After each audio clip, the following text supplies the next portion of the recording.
Sebelum mendengarkan firman Tuhan, mari kita berdoa. Allah Bapa yang bertata dalam kerajaan surga, sini Bapa, kami akan mendengarkan sebagian dari si firman-Mu. Kiranya firman-Mu dapat kami dengar dan kami terapkan dalam kehidupan kami. Terima kasih Bapa, kami berdoa. Amin. Ayat renungan kita pada saat hari ini terambil dalam kitab Lukas 6 ayat 45. Mari kita buka secara bersama-sama di dalam Alkitab kita. Di sini saya akan membacakannya secara pribadi. Saudara-saudari dapat memperhatikan dan mendengarkan secara seksama. Lukas 6 ayat 45. Beginilah isi firman Tuhan. Orang yang baik mengeluarkan barang yang baik dari perbendaharaan hatinya yang baik, dan orang yang jahat mengeluarkan barang yang jahat dari perbendaharaannya yang jahat, karena yang diucapkan mulutnya meluap dari hatinya. Karena yang diucapkan oleh mulutnya meluap dari hatinya.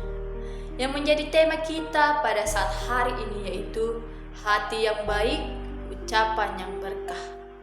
Saudara-saudari, tanpa kita sadari atau dapat kita perhatikan dalam kehidupan kita sehari-hari, mungkin dalam perkataan kita ada yang tidak menyenangkan hati orang lain atau bahkan menghancurkan hati orang lain. Ada juga perkataan kita yang dapat menyembuhkan dan penuh kasih bagi orang lain.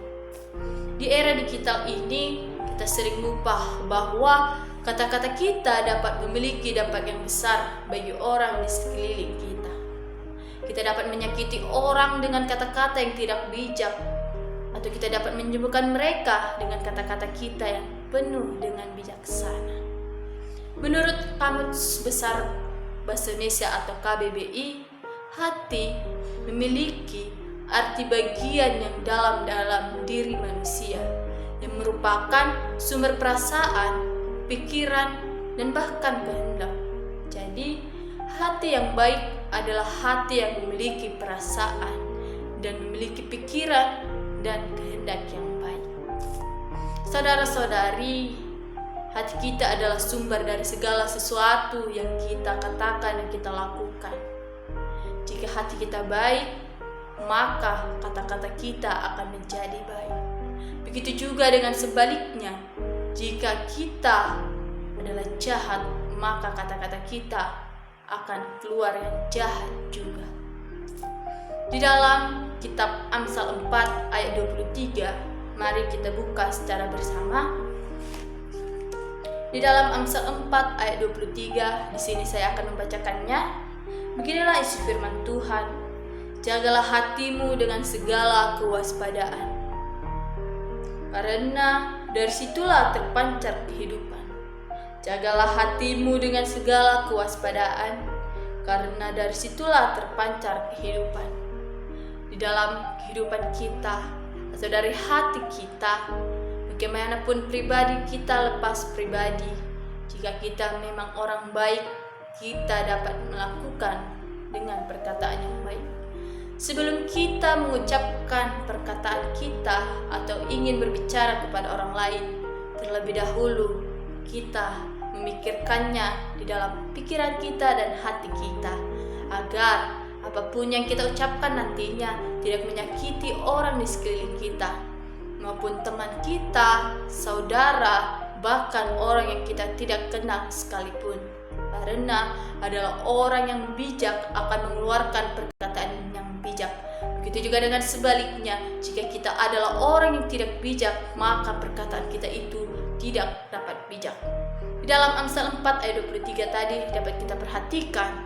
Di situ dikatakan bahwa jagalah hatimu. Hatimu itu harus dijaga dengan kewaspadaan. Jika kita tidak menjaganya, maka dari situlah terpancar kehidupan kita itu. Jika kita ingin kehidupan kita dengan lebih baik lagi, maka pancarkanlah hatimu yang penuh baik dan penuh bijaksana. Ambil sejenak waktu untuk merenungkan hati kita sendiri atau diri kita sendiri. Apakah dalam kita ini atau dalam diri kita ini kita memiliki hati yang baik Mari kita pertanyakan dalam diri kita masing-masing. Apakah kita sering mengeluarkan kata-kata yang baik dan menyembuhkan? Atau bahkan sebaliknya, kita mengeluarkan kata-kata yang jahat atau tidak bijak yang membuat orang di sekeliling kita memiliki hati yang tidak menyenangkan jika kita mengeluarkan perkataan kita. Seperti di tema kita di awal, hati yang baik memiliki ucapan yang berkah. Jika kita memiliki ucapan yang baik, maka kita juga memiliki hati yang penuh berkah. Begitu juga dengan sebaliknya. Saudara-saudari, marilah kita berdoa kepada Tuhan agar Tuhan membantu kita untuk memiliki hati yang baik. Jika kita memiliki hati yang baik, maka hidup kita akan penuh dengan damai, sejahtera. Bahkan kita memiliki penuh hati sukacita dan kita saling mengasihi. Di dalam Alkitab ada dikatakan, kasihanilah sesamamu seperti Tuhan Allahmu telah mengasihimu. Dari sini kita dapat menyimpulkan saudara-saudari bahwa sebelum kita mengasihi saudara-saudari kita, Tuhan Yesus telah mengasihi kita terlebih dahulu. Di dalam Amsal, di sini tadi sudah dikatakan, jagalah hatimu. Baiklah, di kehidupan kita selanjutnya, sebaiknya kita menjaga hati kita sebelum kita mengucapkannya, atau sebelum kita mengeluarkan perkataan, agar kita tidak menyakiti hati orang lain. Jika kita ingin memiliki ucapan yang penuh berkah, maka buatlah hatimu menjadi hati yang baik. Demikian firman Tuhan. Mari kita berdoa. Terima kasih Bapa yang baik, kami sudah mendengarkan firman-Mu. Kiranya firman-Mu dapat kami terapkan dalam kehidupan kami. Ajari kami Tuhan agar kami memiliki hati yang baik. Jauhkan kami Tuhan dari hati-hati yang tidak baik. Berkatilah setiap hati kami pribadi lepas pribadi, agar kami bisa menjadi orang yang lebih baik lagi. Ampunkan kami Tuhan jika kami memiliki perkataan yang tidak menyenangkan hati orang lain. Ajarkan kami agar kami memiliki sifat yang baik dan mengikuti sesuai dengan isi firman-Mu. Hidup kami serahkan semua dalam tangan pengasihan-Mu. Terima kasih Tuhan, kami berdoa. Amin. Oke, sekian firman Tuhan pada hari ini. God bless you.